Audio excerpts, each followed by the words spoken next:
இயேசு கிறிஸ்துவின் இனிய நாமத்தில் வாழ்த்துக்கள். இந்த நாளிலும் யோவான் எழுதின சுவிசேஷம் 3வது அதிகாரம் 22வது வசனத்திலிருந்து கடைசி வரையிலும் நாம் கற்றுக்கொள்ளப் போகிறோம். இவைகளுக்கு பின்பு இயேசுவும் அவருடைய சீஷரும் யூதேயா தேசத்திற்கு வந்தார்கள். அங்கே அவர்களோட சஞ்சரித்து ஞானஸ்நானம் கொடுத்து வந்தார். சாலிம் ஊருக்கு சமீபமான ஐனோம் என்னும் இடத்திலே தண்ணீர் மிகுதியாயிருந்தபடினால் யோவான் ஸ்நானனும் அங்கே ஞானஸ்நானம் கொடுத்து வந்தான். ஜனங்கள் அவனிடத்தில் வந்து ஞானஸ்நானம் பெற்றார்கள். அக்காலத்தில் யோவான் காவலில் வைக்கப்பட்டிருக்கவில்லை. யோவானுடைய சீஷரில் சிலருக்கும் யூதருக்கும் சுத்திகரிப்பை குறித்து வாக்குவாதம் உண்டாயிற்று. அவர்கள் யோவானிடத்தில் வந்து, ரபி, உம்முடனே கூட யோர்தானுக்கு அக்கறையில் ஒருவர் இருந்தாரே, அவரை குறித்து நீரும் சாட்சி கொடுத்தீரே, இதோ அவர் ஞானஸ்நானம் கொடுக்கிறார், எல்லாரும் அவரிடத்தில் போகிறார், உங்களை விட கூட்டம் அங்கே இயேசுவின் இடத்துல தான் அதிகமாக போகிறது என்று சொல்லி அங்கே அவர்கள் குற்றம் சாட்டுகிறார்கள். அங்கே யோவான் ஸ்நானன் பிரதியுத்தரமாக என்ன சொல்கிறார்? பரலோகத்திலிருந்து ஒருவனுக்கு கொடுக்கப்பட்டால் ஒழிய அவன் ஒன்றையும் பெற்றுக்கொள்ள மாட்டான். நான் கிறிஸ்து அல்ல, அவருக்கு முன்னதாக அனுப்பப்பட்டவன் என்று நான் சொன்னதற்கு நீங்களே சாட்சிகள். அதாவது நான் வார்த்தை அல்ல, நான் அவருடைய சத்தமாக இருக்கிறேன். மணவாட்டியை உடையவனே மணவாளன், அவருக்குத்தான் சபை என்கிற மணவாட்டி இருக்கிறது. நான் மணவாளனுடைய தோழன், அவருடைய சொல்லை கேட்கிறவனாய் மணவாளனுடைய சத்தத்தை குறித்து மிகவும் சந்தோஷப்படுகிறேன். இந்த சந்தோஷம் இப்பொழுது எனக்கு சம்பூர்ணமாக இருக்குது. அவர் பெருகவும் நான் சிறுகவும் வேண்டும் என்று சொல்லுகிறார். அதை தொடர்ந்து சொல்லுகிறார், உன்னதத்திலிருந்து வருகிறவர் எல்லாரிலும் மேலானவர், பரலோகத்திலிருந்து வருகிறவர் எல்லாரிலும் மேலானவர், அவர் தான் கண்டதை கேட்டதை குறித்து சாட்சி சொல்லுகிறார் என்று சொல்லுகிறதை பார்க்கிறோம். அவர் தேவனுடைய வார்த்தைகளை பேசுகிறார். தேவன் அவருக்கு தமது ஆவியை அளவில்லாமல் கொடுத்திருக்கிறார். பிதாவானவர் குமாரனில் அன்பாயிருந்து எல்லாவற்றையும் அவர் கையில் ஒப்பு கொடுத்திருக்கிறார். இயேசு கிறிஸ்துவை அத்தனையாக உயர்த்துகிறதை பார்க்கிறோம். இன்றைக்கு மேடைகளிலே, வாழ்க்கைகளிலே, தனிப்பட்ட வாழ்க்கையிலே நம்முடைய காரியங்கள் அல்ல, அவர் பெருக வேண்டும், நாம் சிறுக வேண்டும்.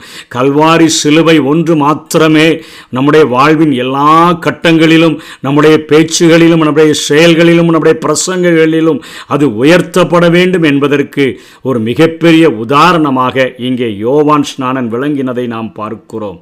அத்தனையாய் வந்து அநேகர் அங்கே ஞானஸ்நானம் பெற போயிட்டாங்க. நீங்கள் தானே ஞானஸ்நானத்தை தொடங்கினீங்க என்று சொன்ன பொழுது அவர் சொல்லுகிறார், அவர் வார்த்தை, அவருடைய வெறும் சத்தம்தான். நான் அவருடைய பாதரட்சியின் வாரை அவிழ்க்கிறதற்கு கூட எனக்கு தகுதி இல்லை. அவர் பெருக வேண்டும், நான் சிறுக வேண்டும். யோவான் ஸ்நானன் எரிந்து பிரகாசிக்கிற விளக்கு என்பதை அவன் புரிந்து கொண்டு இங்கே பேசுகிறதை பார்க்கிறோம். இன்றைக்கும் அநேக ஊழியங்களை செய்கிற அநேகரை பார்க்கிறோம். ஆரம்ப நாட்களில் அத்தனை தாழ்மையாக ஓடிவிட்டு அநேக பெருமைகளும் அநேக புகழ் மாலைகளும் வரும் பொழுது கிறிஸ்துவை தள்ளிவிட்டு நான் என்று சொல்லுகிற அநேகரை குறித்து பார்க்கிறோம். ஆனால் உண்மையான ஒரு ஊழியனுக்கு முன் அடையாளமானவனாக இங்கே யோவான் ஸ்நானன் திகழ்கிறதை பார்க்கிறோம். அவனுக்குள்ளாக ஆவியானவர் செய்திருந்த மாற்றங்களை குறித்து இந்த பகுதிகளிலே நாம் பார்த்தோம் என்று சொன்னால், கொஞ்ச வசனங்கள் தான் யோவான் ஸ்நானனை குறித்து சொல்லப்பட்டிருந்தாலும், எலிசபெத்தின் வயிற்றில் இருக்கும் பொழுதே மரியாள் பாடின வாழ்த்தின் சத்தத்தை கேட்டு வயிற்றிலேயே 6 மாத குழந்தையாய் இருந்த யோவான் ஸ்நானன் பரிசுத்த ஆவியினால் நிறைந்து துள்ளினதை பார்க்கிறோம். அத்தனையாய் 6 மாதத்திலேயே தேவனுடைய அபிஷேகத்தை பெற்று தேவனால் அனுப்பப்பட்ட அந்த யோவான் ஸ்நானன் இந்த உலகத்தில் ஒரு பிரித்தெடுக்கப்பட்ட ஒரு வாழ்க்கை வாழ்ந்ததை பார்க்கிறோம்.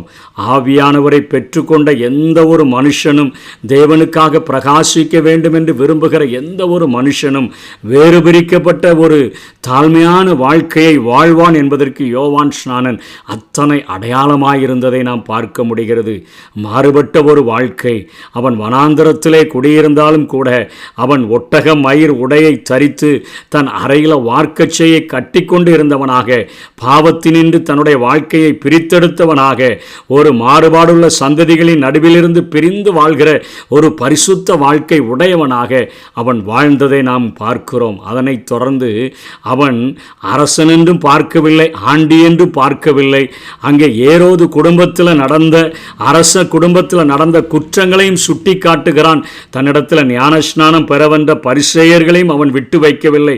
அவர்களையும் பார்த்து சொல்லுகிறான், விரியன் பாபு குட்டிகளே என்று சொல்லி. இன்றைக்கு தீர்க்கதரிசிகள் என்று அழைக்கப்படுகிறவர்கள் இன்றைக்கு வருகிற மக்களை பிரியப்படுத்தவே நினைக்கிறார்கள். செல்லுகிறவர்களும் தங்களுடைய பாவங்கள் வெளிப்படுத்தப்படாதபடிக்கு தங்களுக்கு ஆறுதலான வார்த்தைகளை சொல்லிவிட்டால் பரவாயில்லை என்று சொல்லுகிறதைத்தான் பார்க்கிறோம். ஆனால் யோவான் ஸ்நானன் அத்தனை தெளிவாக குற்றங்களை உணர்த்துகிறவனாக, ஆண்டியாயிருந்தாலும் அரசனாயிருந்தாலும் அத்தனை வைராக்கியமுடையவனாக பேசினதை நாம் பார்க்கிறோம்.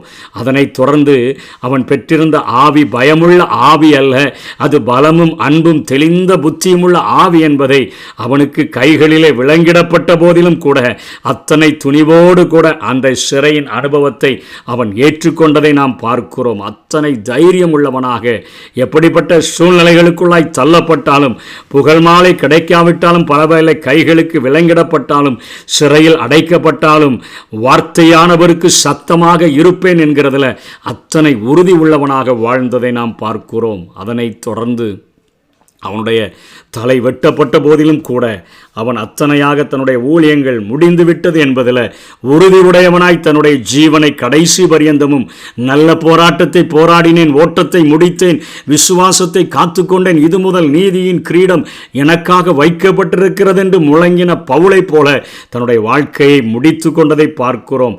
அவனுடைய கடைசியான காரியங்கள் யோவான் 3:36 அவனும் சொல்லுகிறான், குமாரனிடத்தில் விசுவாசமாய் இருக்கிறவன் நித்திய ஜீவனை உடையவனாய் இருக்கிறான், குமாரனை விசுவாசியாதவனோ ஜீவனை காண்பதில்லை, தேவனுடைய கோபம் அவன் மேல் நிலை நிற்கும் என்றான். யோவானும் கடைசியாக ஆவியை பெற்றவன் ஒரு நியாய தீர்ப்பை குறித்து இந்த உலகத்தை கண்டிக்கிறதை பார்க்கிறோம்.